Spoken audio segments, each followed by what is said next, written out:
This is the recording of the Goreans at War introduction by Okay, Fenrison. This will be fairly informal. A couple things to start off with. Mechanically, I'll go over some bits with the map here. I'm using a laser pointer, so rather than my big self running around trying to point things out, let me know if you guys can see this. See a little bit beam that comes out here? That's working for everybody, I hope? Yes. Perfect. Yes, it is. Nice pointer. Alright, so this here that you see is the map as it stands right now. I have marked off the areas on the map with the active districts that most of us have Sims role-playing out of.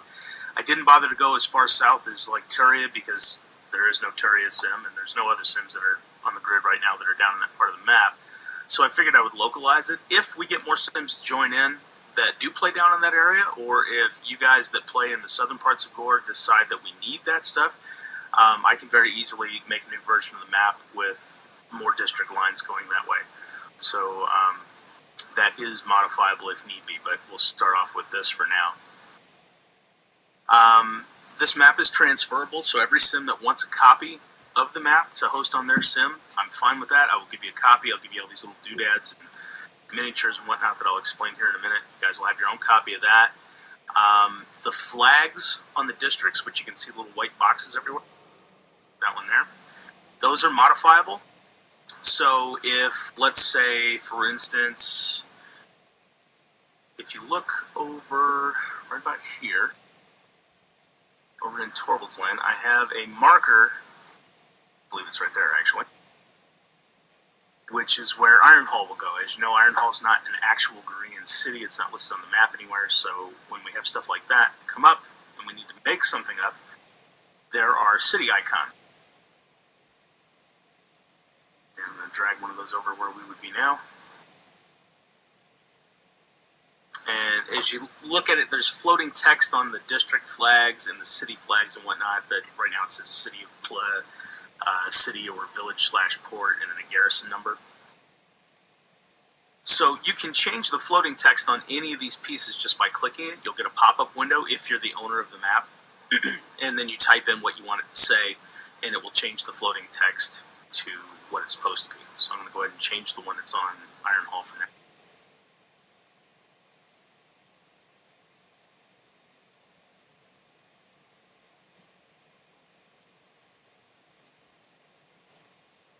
My camera zoomed out too far to see the floating text he adds, but if you look down here at the bottom of the screen, you'll see the City of Plech, High City, and Garrison. Alright, and if you focus over there, you can see that the orange text has changed.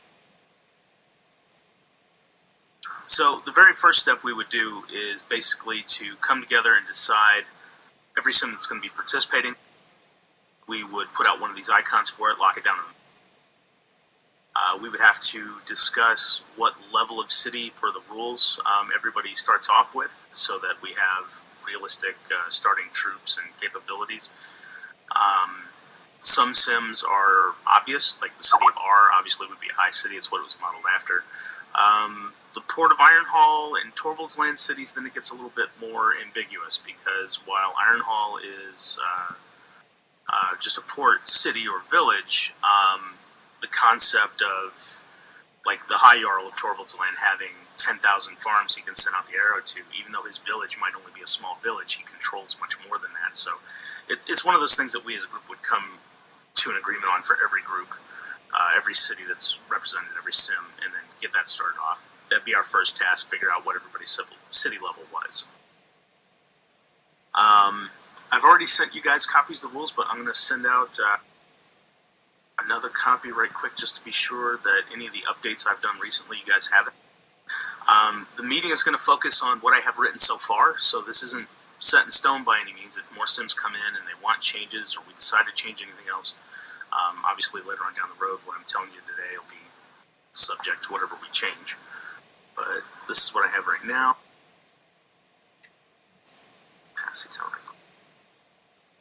If you want a copy of this note card, contact First Leviathan resident directly to Rolf Fenrison.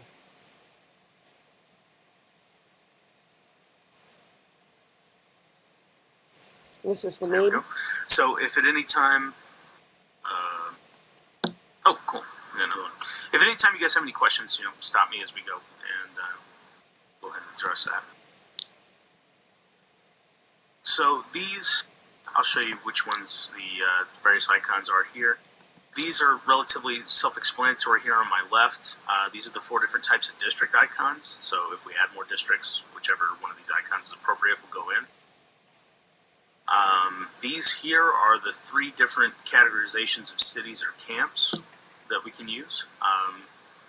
And then this last one here that looks like a hawk or whatnot is supposed to be like a miniature tarn with a flag on the back. So if you have standing armies, you would copy out one of these birds, write whose army it was, put their banner on the back, and then type in however many troops that particular army represented. So to get started, basically what we would do is, what I'd want to do is once a week, we would meet up at whatever sim wanted to host.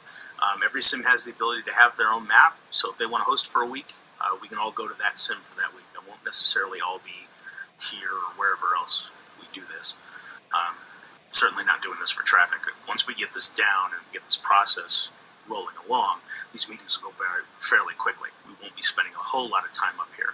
But ideally what we'll want to do is every sim will need to send in a game master, a warlord, and a spy master to the meeting.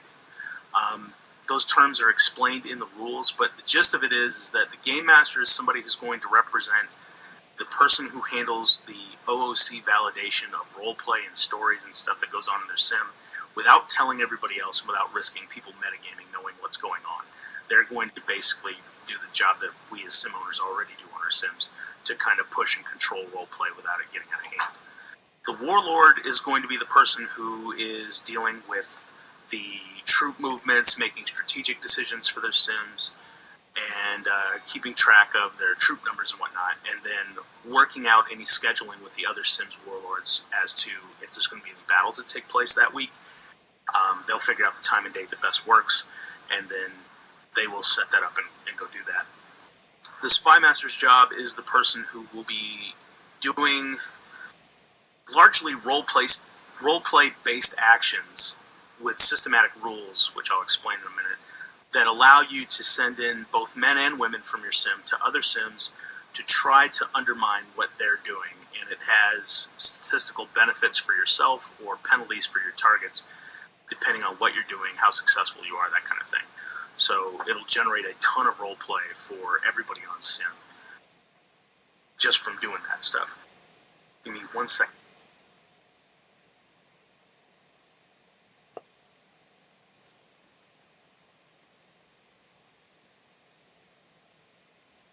Terrell's taking a quick break. Sorry about the delay. My kids are down here. I gotta get them squared away for a second. And he'll be right back with us. Who we have here now is Kaisa from Sias, Azaka from Yurn. Okay, sorry about that. Alright, so on the note cards that I handed you guys out, if you open up your the War Turn Summary card, that's kind of like the quick cheat sheet that tells you what the order of everything is to kind of create a workflow, if you will, for the meetings that will speed things along. Now, in terms of who comes for your sim, the Game Master, War Master, Spy, all that stuff, it can be one person, it can be a whole team of people. I don't care how you guys want to do it. That'll be a decision for each sim to make on their own. I personally will have probably 3 or 4 people from Ironhall to do the 3 different jobs. But, if on your sim one person can do everything and you're okay with that, then just send one person, whatever it is. So the first thing we would do when we get here is, hang on 1 second. This note card you see on the screen is the copy of the turn summary note card.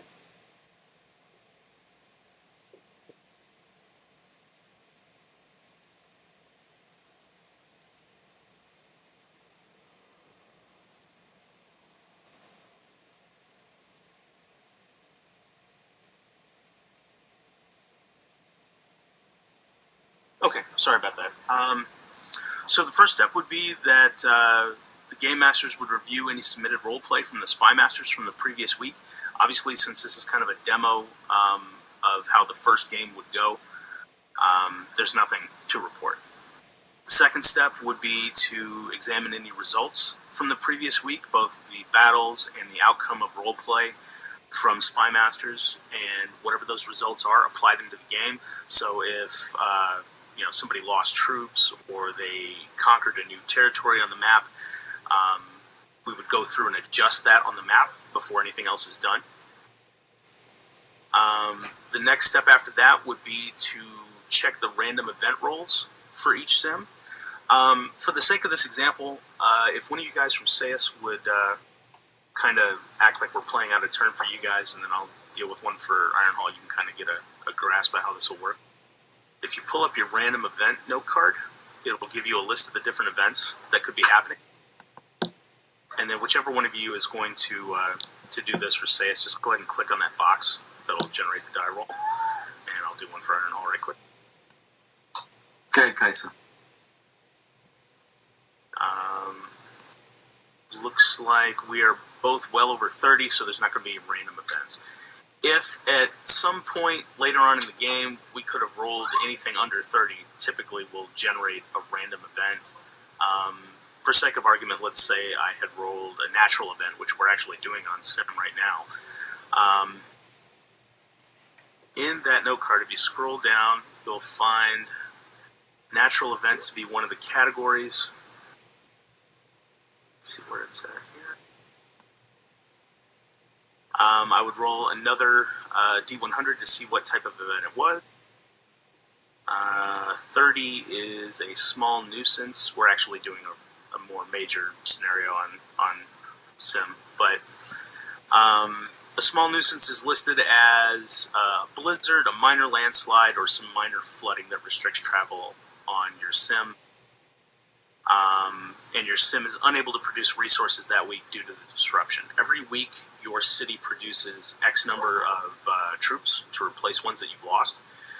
This week, you wouldn't be able to do that. And then so on your Sim, you would go back and you would set that roleplay up. If it was going to be a mudslide, maybe your builder would come in and do some terraforming or put some prim mud down and make a big thing out of it. Have your people roleplay clearing out the street that got buried.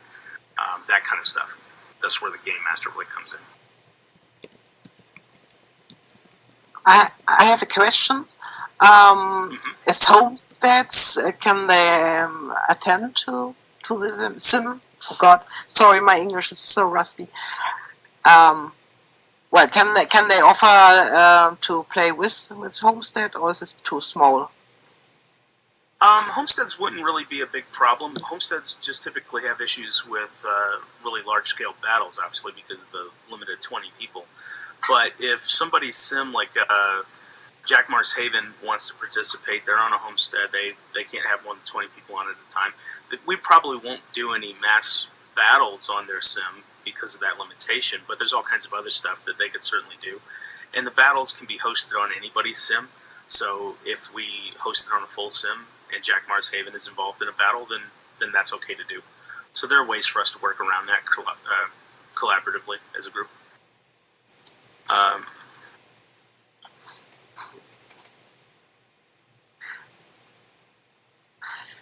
Right, and of course, the Panther bands have been trying to come up with ways to contribute into this, and a large part of this system is designed to facilitate political role play, political intrigues, all-out wars, sieges, stuff like that. And a lot of that is above and beyond the ken of what the Panther Sims necessarily would be involved in. But, and I'll get into this a little bit later, there are instances where you could use Panther Sims to, if it's realistically within range of the Northern Forest, to get them involved and use them in certain kinds of actions so that they could get some role play out of this. And we can discuss more stuff than what I've thought of or what I've had submitted to me so far later on. Wynn says, if a sim chooses to do an event without rolling like we are, can we pass on our next bad roll? I wouldn't have a problem with that if we could discuss that as a group and see if anybody's willing to take one for the team, so to speak. If you're doing a role play that you want to negatively impact your sim's war turn. I think anybody should be allowed to voluntarily take a hit if they want, if it's for the good of role play. If it's a beneficial thing, then you could do the role play, but I would say that it wouldn't have an impact on the actual war turn. Here's a good example. One of the abilities that a spy master can do, and one of the random events, is called a festival. So let's say the Ankara festival that's going on in a lot of sims this weekend. If you wanted to do Ankara roleplay, but you didn't want to devote a spy master action to it, which I know this sounds ephemeral, but I'll get into it later. You could do the roleplay, and it just wouldn't have any effect on the meta story or your, this level of game where the meeting's concerned. However, if you were looking to get a benefit out of it because you knew you were going to do that roleplay anyway, then your spy master from your sim can devote resources to that festival roleplay that you know you're going to do anyway, and then get benefits out of that.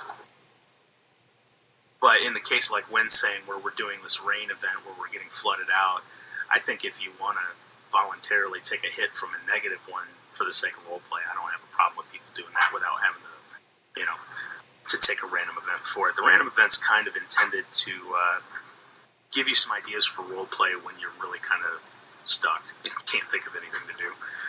We all have those bad moments where we're tapped out creatively. So we did that, and there wasn't much out of that. So the next step would be for the warlords to calculate any recruits and resources.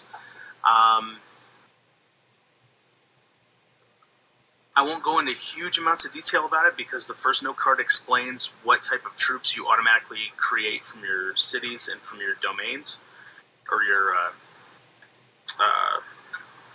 districts, I'm sorry. But let's say us and Port of Iron Hall are both classified as ports. I believe. Scroll down to my note card for that. I'm going to add this to the cheat sheet later on, so I'll give you guys an updated one for that, so that I'm not looking around everywhere.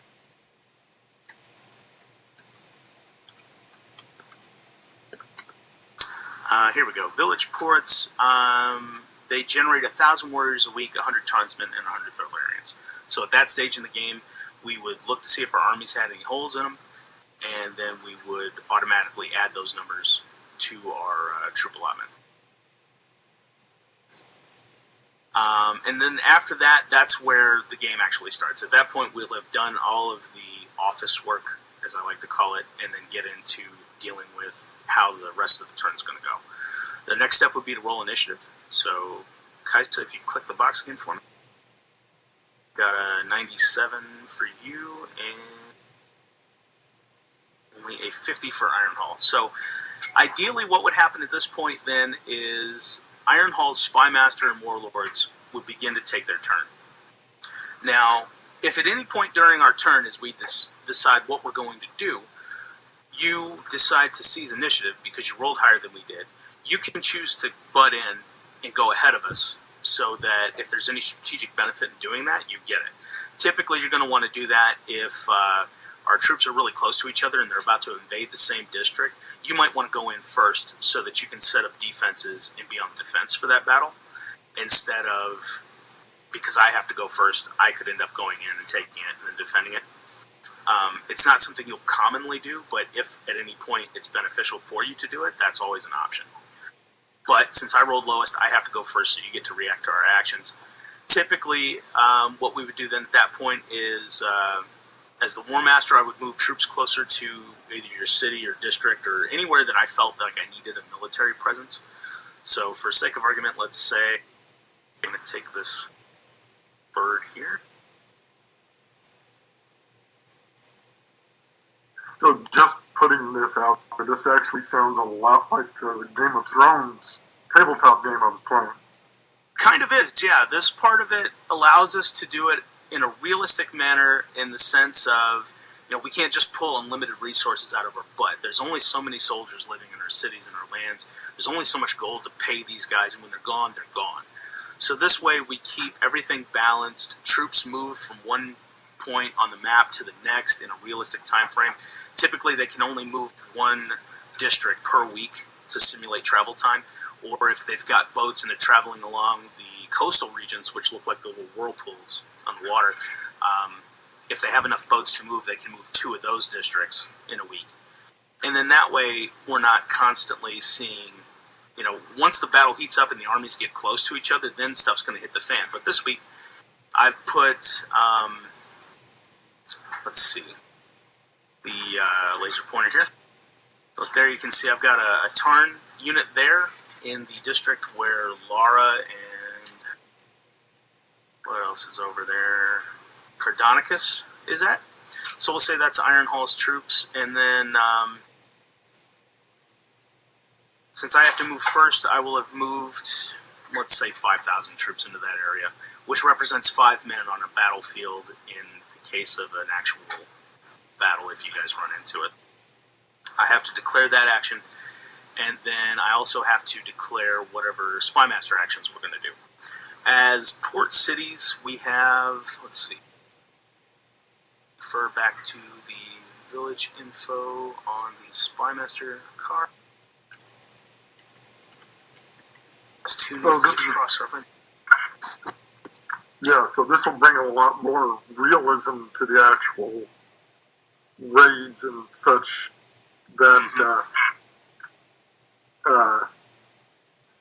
I always saw a big issue with was these cities coming and raiding, a sim, and you guys were thousands of leagues away from one another. It's like, that's kind of stretching it. You guys wouldn't just, in a matter of 3 days show up, boom, hit, then turn around and go back in 3 days. And yeah, no, it wouldn't happen that way because you're talking months of travel time to get there. Right, kind of in a way. That's what we want to try and get away from is not needing these GE-style raids for our warriors in Red Case to be entertained. We don't want to have to keep doing that crap because all it does is irritate the people that don't like raiding. It isn't terribly realistic. But on the flip side, there is a concession in the system that allows for that type of raiding, but with specific limitations and purpose, so that it actually has an effect. And I'll get to that right now. So let's say Ironhall doesn't have a lot of troops because we're flagged as a village port. We move our troops in, and then a village only has a single spy and a single saboteur, which if you open up your spy and sabotage actions note card, it'll explain how many spies and saboteurs you have to start with. And further down, the different kinds of actions you can do and what the cost of those actions are. So with the Warlord's turn being over, moving the limited troops we have, we would then, as Ironhall's turn, go into our Spymaster's turn. So having only 1 spy and 1 saboteur at my beck and call, I would have some pretty hard choices because I don't have a lot of stuff I can do. But I think what I would probably do is, let's say for instance, say as you guys have troops really close to the district I've just invaded with mine. So I'm anticipating a battle this week. I don't know for sure it will happen, it's going to depend on what you guys do. But because I had to act first, I'm having to basically be proactive where you guys get to be reactive. It's generally better to be the reactive party. So I'm going to take my 1 saboteur, and again, if you go down the spy and sabotage actions note card, you'll see where those resources and actions are. I'm going to use my saboteur to do the brigands action. And the brigands action says a spymaster can send an agent into a target district or city in an effort to scout out and set up a forward base of operations for raiders to begin harassing the target city supply line. The Spymaster can send raiders to the target city in an effort to destroy supplies or to disrupt trade once per week. So only 1 time that week for that 1 action would we be able to do one of these raids. Every successful raid on the target sim will cause a loss of finances equaling 1,000 troops. Raids of this type must be for supplies only. Captives can't be taken. Supplies can either be stolen or destroyed. I need to reword that, but what this means is that, at least initially when we did this, let's say I was going to target Sayus for it. I would let the game master know, hey, at some point this week, we're sending over a raiding party of Tarnsmen, just a handful of Tarnsmen, 5, 10, whatever the raid rules allow and the date and whatnot that it's going to come for. They're going to come and attack one of your supply trains. Now, you guys, as the target, can say, okay, come and raid our sim then on like Thursday in the evening, and then we'll do it that way. Or you could even say, hey, tell you what, we're going to set up a, if you want to get really fancy with it, make a skybox, have a valley built for it, Put a couple caravan wagons out and play a scenario. Maybe put some of your warriors up there, and they RP trailing along with the caravan, and then the attacking sim sends in some warriors, runs in. Whoever wins, loses, it doesn't matter. It's a very small skirmish that doesn't actually affect the war effort, but it gives us a chance to play out a scenario that if the Raiders win, then Sias would lose 1,000 troops on their next war action. Now, you don't actually have 1,000 dead fighters. It shouldn't be that much of an impact, but when your next battle occurs, a loss of 1,000 troops means one less man in the raid ratio for the bigger battle. I'll explain that in a second, too. If you look through the note cards, it explains it. But it's kind of a harassing action, essentially. But it's very limited. You can't do a ton of these. We don't want people raiding every week, because that'll just defeat the whole purpose of what we're trying to do here. And then I also have a spy that I can use. So I have to figure out what I'm going to do with that.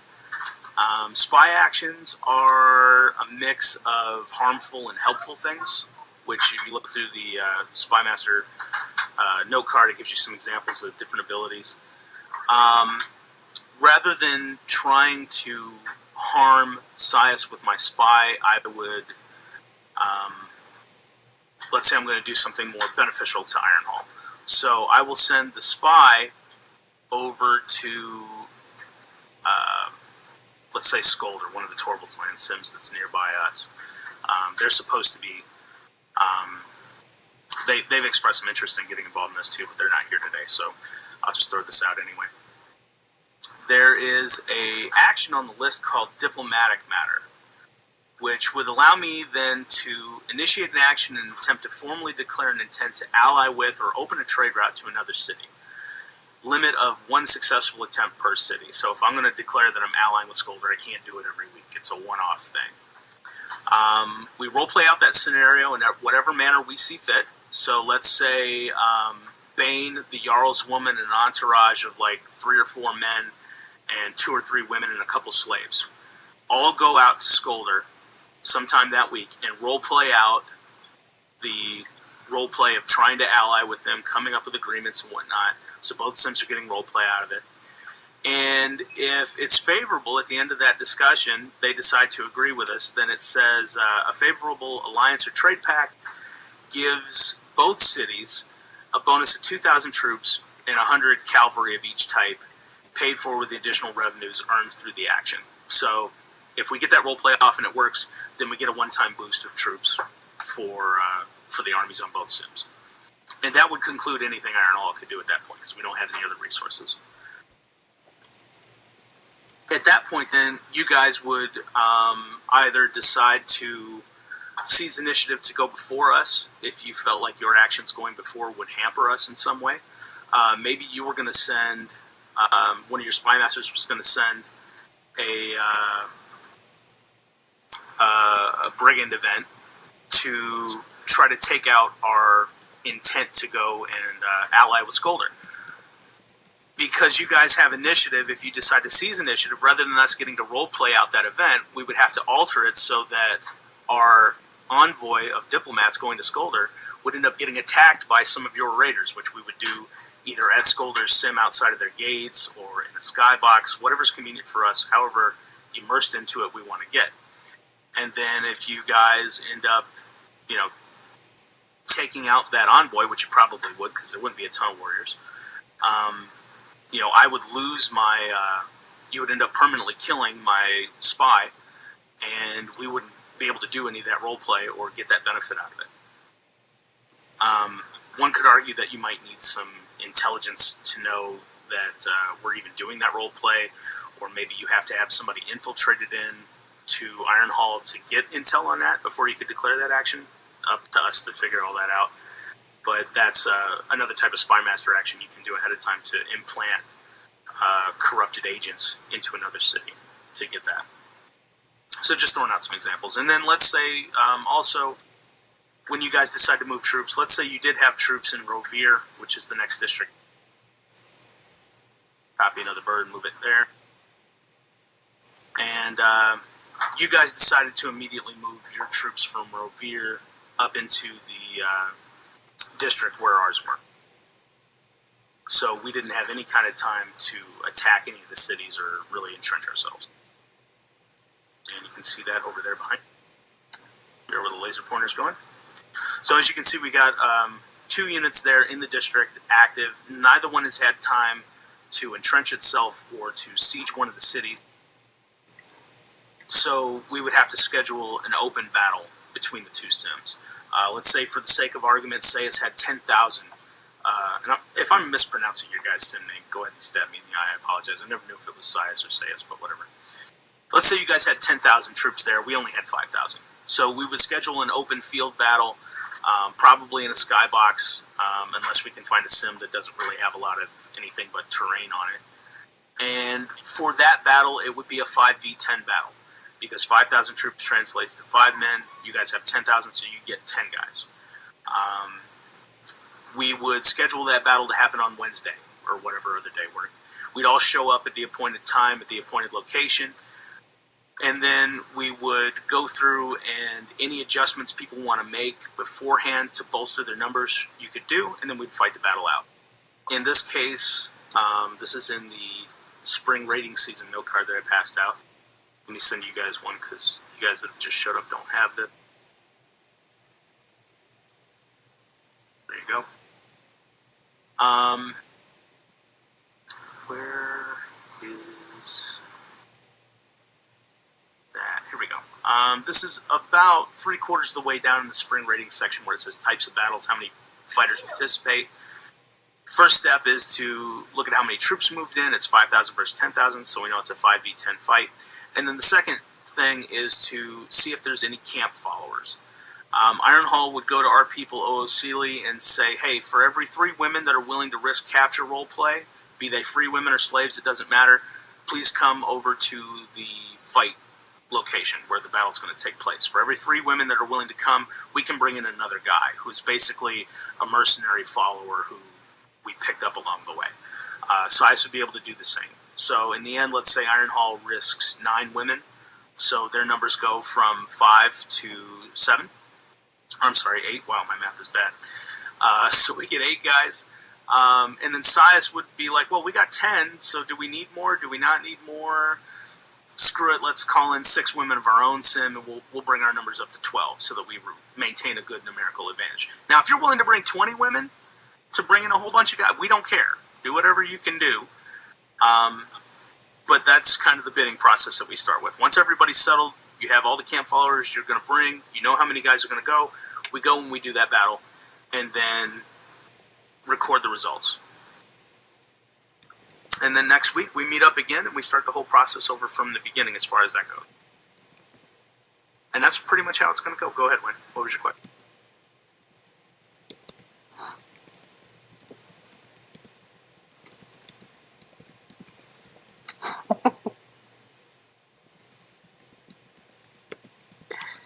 Wynn says, as a camp follower, I assume if our side loses, we get capped, and how long do you stay capped? Yes, you do get capped, and my suggestion is that no, you cannot have an NPC cap get in your stead. If you're not willing to take cap RP, you're not able to be a camp follower. So the only people that should come in as camp followers are ones who are actually going to risk being camped. You can have it be an NPC, like not you. You know, if you personally, the Jarl's woman, don't want to get capped, that would make sense. But you still have to be the other Sim's captive, go do the capture roleplay. My suggestion there is that either we as a group decide that the captives can't be rescued until the next day, or if you guys are willing to go more extreme, you could make it so that they have to stay there until the enemy spy master sends a rescue party to go get them. I'm up for whatever. I mean, we're pretty hardcore here, but, you know, I know not everybody necessarily wants to put up with potentially a whole week of cap RP, so we would, as a group, all the Sims that are going to get involved, we would discuss that and we'll figure that out before we actually kick this thing off.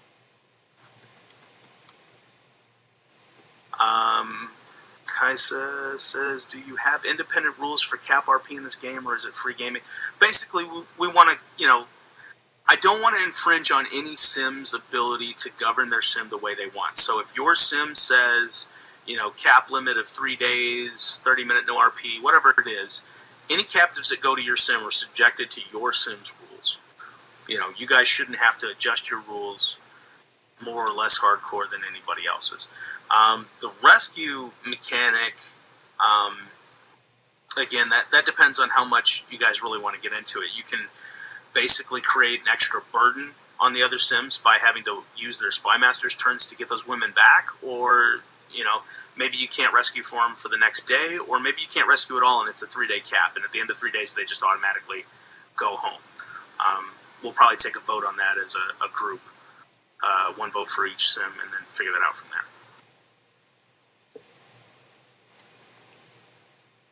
Anybody else have any other questions? We are recording this, so the Sims that couldn't attend but are interested, they can watch this video later, and then I want to go for the week. Yeah, I can tell you pretty much right now, Iron Hall is going to be like, keep them, we don't want them.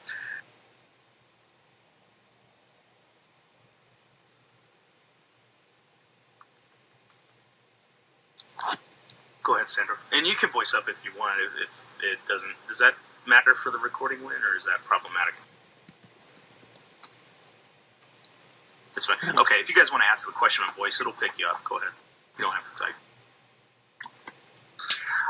This all sounds really good. It sounds like Risk for Gore.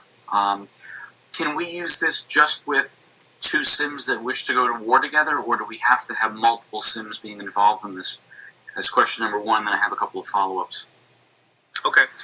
My intention was initially to get as many Sims involved on this as possible, so I built the map to support people everywhere.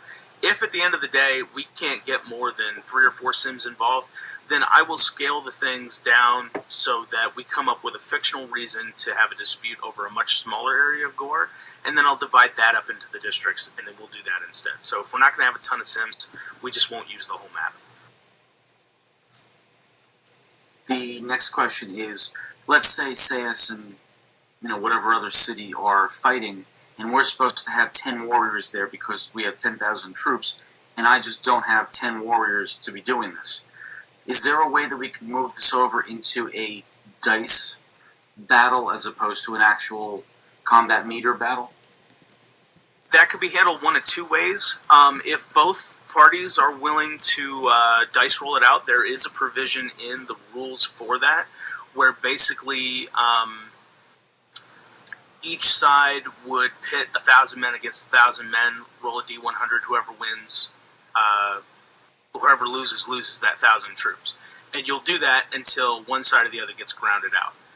I don't recommend that necessarily, but if that's how people want to resolve a battle, that's up to you. That's kind of the beauty of the system, is that when 2 Sims go to war over something, they can handle it however they want, and there'll be systems in the rules that allow them to do that best fulfills what they want to do. Now, the flip side of that is, this is very much intended to be ephemeral in terms of who does your fighting. If Size has a battle coming up and they need 10,000 men or 10 guys, but they don't have 10, you can get them from your allies. You can call Lara in to come fight. You could come roleplay hiring the Sons to come fight for you. I don't care where the guys come from, just as long as you're willing to say, okay, these are my 10 guys for this particular battle. I'm willing to let these 10 guys represent my troops, and if they die, they die. If they don't, great. And then you could do it that way. So you don't have to feel like maybe you're running a homestead and you only have like 2 guys, but fictionally your village is big enough to have 5 or 10,000 men. You're not going to be shut out from the game because you don't have enough men to represent your fictional troops. You can pull those guys from somewhere else. So whichever's going to work. Great. And another suggestion for you. I think before we actually get into really trying to do this, we should set up a time where everybody who wants to be involved is here, and then we run it for maybe 4 weeks or something, just so we can all learn the rules, go through it, make our mistakes, and everything, so there's no sort of infighting once we actually get into doing this because of interpretation on rules and stuff. Have these rules been play tested at all? To a degree, yes. Back in 2013, Turia and Amhas Cairn did very similar to this. But part of the reason why that fell apart was because the rules were constantly getting tweaked and stuff on the fly, and there were really only 2 people involved that understood the rules to begin with. I'm not going to name names or poke eyes at anybody, but one of the guys was bent on changing the rules every week to suit what he wanted it to do rather than what it actually did do, and then didn't bother to explain it to his allies or anybody else, who all got very disenfranchised by everything. The idea this time around is these rules are fleshed out, written ahead of time. I took everything that we learned from the first time and wrote it out, added some new systems in, but if we find kinks in the system or stuff we want to add or change, then we'll collectively come together and do that. I want everybody that's involved to understand how everything works and be a contributing participant. By no means am I going to assert that this is all 100% foolproof, because there is some new stuff that it got brought up in the last time we play tested this, but it was never fully fleshed out because the other party that was doing the rules for this kind of half-assed it. My intention was to make sure that the systems are much more well-written and easily understood. So yeah, I kind of had that same intention like you're talking about. We'll get together and play a test game for a couple of weeks while people learn it. We'll finalize the rules together as a group to make whatever changes need to be made, and then once we're all comfortable and we're ready to really get into it, we can get into it. Another thing I want to point out is a large part of why I want to do this in the way that we're proposing doing it is so that Sims don't feel like they need to ally up with everybody under the sun to deal with a sim that has, 30 or 40,000 traffic. Speaking for myself in the Torvalds land side of things, I want to take a ball-peen hammer to every sim owner that's constantly going, Torbies can't raid each other. We all have to sing, Kumbaya and ally against the South. I'm so tired of that mentality because it's not by the book.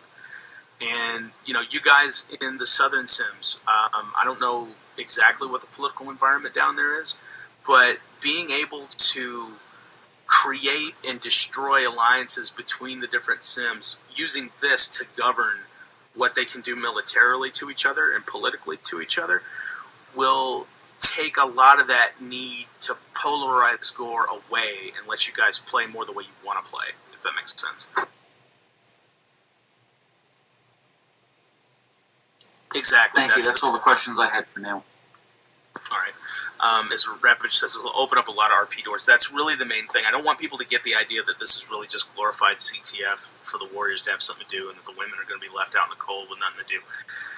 You guys can squeeze as much or as little out of this as you want in terms of role play, especially with the Spy Masters. Women should be up to their eyeballs in role play from the different actions that the Spy Masters can do, both beneficial and negative, to the target Sims that they have hostile interactions with. And it allows you to validate a lot of the role play that you would be doing normally on your Sim anyway, even in peacetime, to benefit your Sim at the meta level, where everything's accounted for, everybody's on the same page, we all know at least OOC-ly where everybody's at. And, it's going to create a lot of inter-sim continuity and role play between each other, where we're not just making stuff up and we're not just, kind of tossing each other's role play aside. It'll have a lot more opportunity for us to play off of each other's stories and each other's Sims, what they're doing. Let me scroll up because people are typing. Vic had to go to bed, okay. Go ahead, Wayne.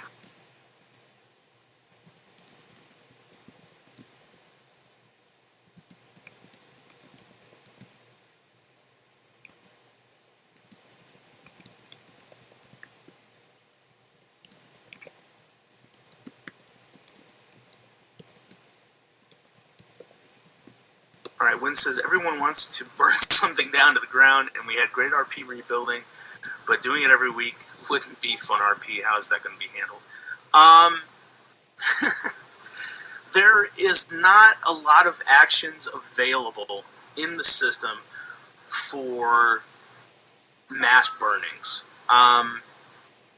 There is the option to raise somebody's city to the ground, but that's an extreme action. To do that, it requires you to have completely defeated somebody militarily. And if their city gets razed to the ground, let's say, for instance, Lara and Besnet and Roris, I think they're all allied together. Let's say they're all participating, and they come and they actually sack Port of Ironhall, the actual city. And at that point, they have two options. They can either occupy the city for an extended period of time to draw resources off it, or they can just burn the city out to draw a one-time resource and then pretty much have to leave because the city's not inhabitable to their people anymore. We at Iron Hall have a couple options we could do at that point. We could bow out of the game militarily because we don't have a military anymore and we have to rebuild. And we would still show up to the meetings and contribute and do stuff, but we would kind of be out of the game until our spy master had suitable time to rebuild and the city be rebuilt. We could roleplay that out on Sim, or we could choose not to roleplay it out on Sim if it's too extreme. So something like Laura coming in and setting fire to the long haul like they did the other night and running off, that's really minor and it doesn't do them any good. There's no system involved to reward them for that roleplay. There is a system involved for them to come in with raiders and burn our supplies though. So we should be seeing that kind of roleplay getting aimed at warehouses and markets and trades and stuff, and even then they can only try to do it once a week. You're saying, can we be wiped out of goods rather than burn it? Yes, exactly. So if they did that, we would take a penalty on our next combat action where we would have to lose a man in the middle of our next fight because we couldn't get enough supplies to get all of our troops onto the battlefield in time.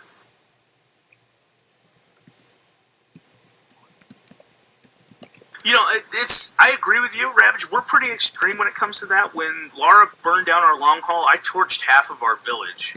I literally took the hall apart, took the roof off it, retextured it. I put debris, smoldering piles of ash, all kinds of stuff in there. We kept it there for a week. I built scaffolds. I had everybody role play out rebuilding long haul. We had a lot of fun with it. Not every sim has a builder that's willing to put that much work into it, and not every sim wants to have their roleplay disrupted that heavily. So I won't force anybody to do it, but I will at least open the door for them to take that roleplay and do something with it. I'm going to encourage, but I can't force anybody to do something they don't want to do. If that makes sense. I think the more we allow people to kind of handle what goes on their sim their own way, we have a better chance of encouraging more people to participate than we do trying to get people to modify how they handle their sims, versus how, somebody else might do it. It's one of those things where you got to find like a comfortable middle ground. But regardless of whether or not they play it out to whatever extent, it still has the same meta level effect. That's the important thing to remember, is that if an action is done against your city or a city that you control or a district you control, there's still roleplay off of it. Some of the actions, let me pull one up right quick. One of the really cool actions you can do as a spy master is called Great Captain or Heresy, which is under the spy master actions, which it allows the spy master to send one or more spies, which can be multiple people. It doesn't matter how you want to do the role play, but the resource is one or more spies. And then those people go out into the target's area to do role play along the lines of swaying public opinion, terrifying the populace to be afraid. I'll give you a good example.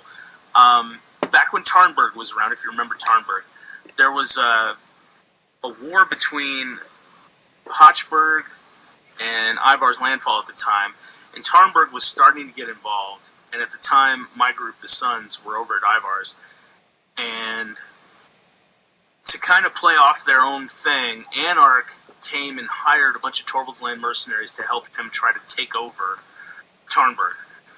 And so there were carefully placed people in their taverns and in their public RP areas that were scaring the crap out of their players because they were telling them about Hror the Red, who is this notorious bastard son of mine, that he was going to come and skull fuck their women and murder their children, and he did all this amazing roleplay with it to kind of spook them. Well, the system allows you not only to do that roleplay, but then to attempt to affect the NPCs of that city into scaring them so badly that some of them revolt. And let's say if Tarnberg had been in the game at that time, they could have lost control of one of their districts near their town, and they would have had NPC out this, hero or villain, however they wanted to play it, who was basically usurping their control from the surrounding lands, and every week this NPC would go around and nail another one of their districts every week during the meeting that we're here. But on Sim and Tarnberg, they would role play out passing the stories of this, captain that's going around and causing them all this grief, and it would create an atmosphere of role play around that story that they could play with. So it's stuff like that the system is intended to really be able to drive for people, to give them ways to role play off of other Sims role play that they've done to them or for them, and really keeps us all busy as hell is what it boils down to.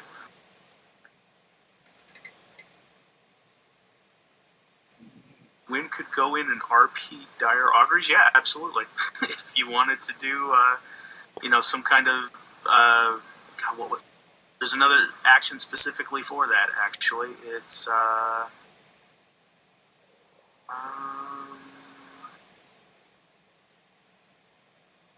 have to look through here now, but that might actually be the one I'm thinking of.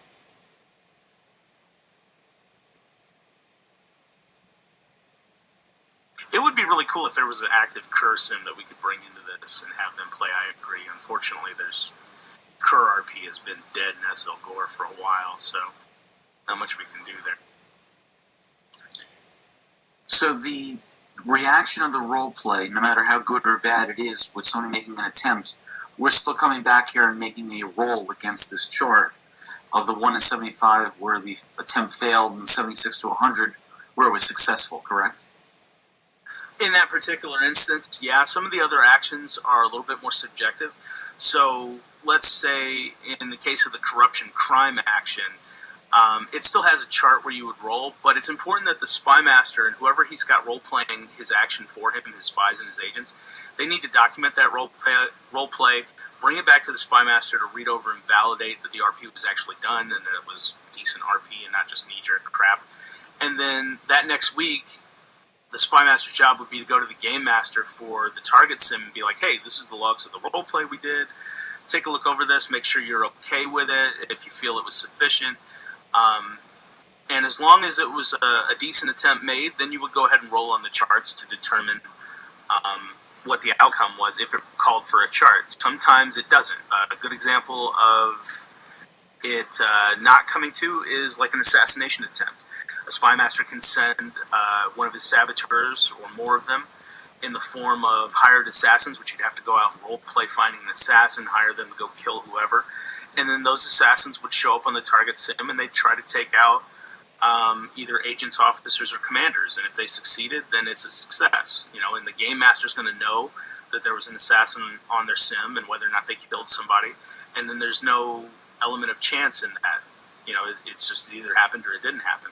So it depends on the action, but ultimately, yes, we want to encourage the role play and get people to do it. But in times where, especially where NPCs are involved and there's no, it's really hard to do a great Captain Heresy type role play or a corruption crime or even an intrigue where there's a lot of subjectivity to it. You're on high alert OOCly because you're at war with Lara, and suddenly people start showing up on your sim and they're preaching, doom and gloom about something involving Lara's actions and trying to spook your populace. But we know how role players tend to be. They'll brush that stuff off and, maybe even go so far as to metagame that something is going on. We want to avoid that by allowing those random chance things to come into play where it's appropriate.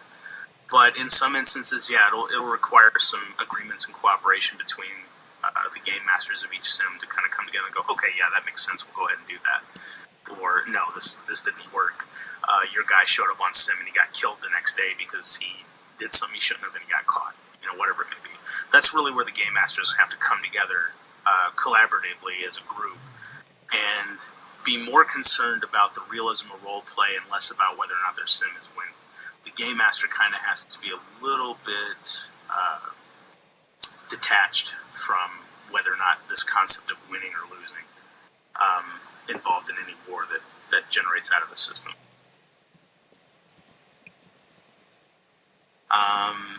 As Wynn says, and if fairness applies, if it's totally worked out, we should fairly take the hit, absolutely. Torbies are superstitious, so if anybody role-played up on that and the people on sim weren't acting accordingly, we as sim owners would kind of scoff at that and go, well, we really don't care if our players didn't play it outright. We're going to take it anyway because they should have. Good example there. We can always, as sim owners, have role play the NPCs if our sim did react. Absolutely. Yep. Yep. So that's really where, you know, we as the people who, you know, admin our sims and own our sims have to kind of step in and make sure that when good role play attempts are made, but bad role play is the end result, as it tends to happen in Gore, it's slightly unavoidable. You know, we can still come off that and create stories around it and steer it in a direction that we feel is more appropriate for our sim and more appropriate for the role play that was aimed at them.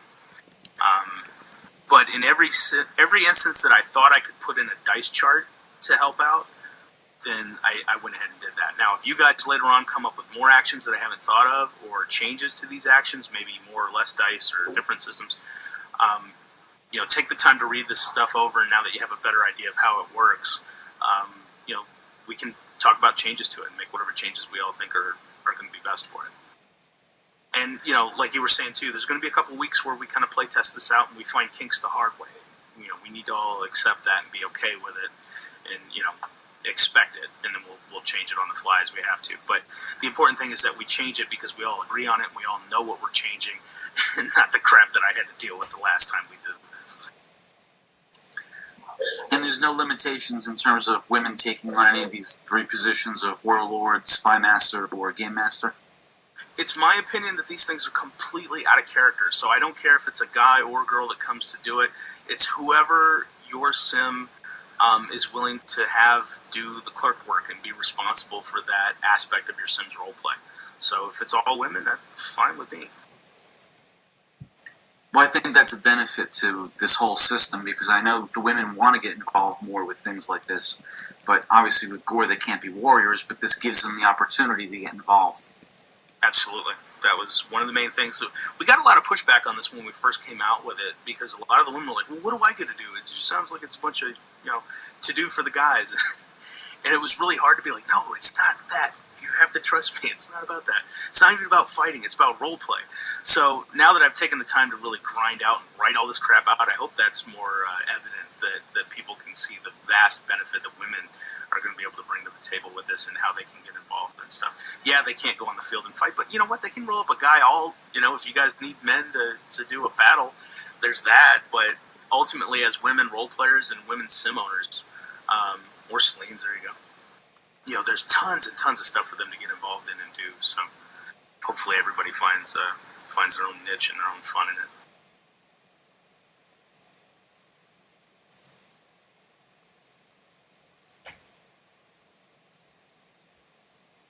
Anybody else got any other questions for the video?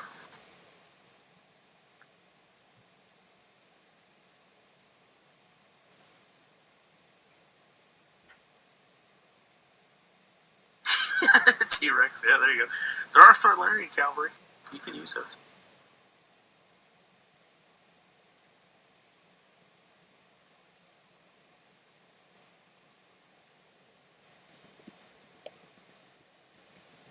I would totally want a war T-Rex. That'd be badass. All right, Wayne, I think we can go ahead and kill the recording then. I think we've got a good amount of Q&A and a little bit of examples to show everybody in the video, so those guys that couldn't make it will not have to attend another meeting in the future like this. They can just watch the video. And then the next meeting we do will be something constructive about moving things along when we feel like we're ready.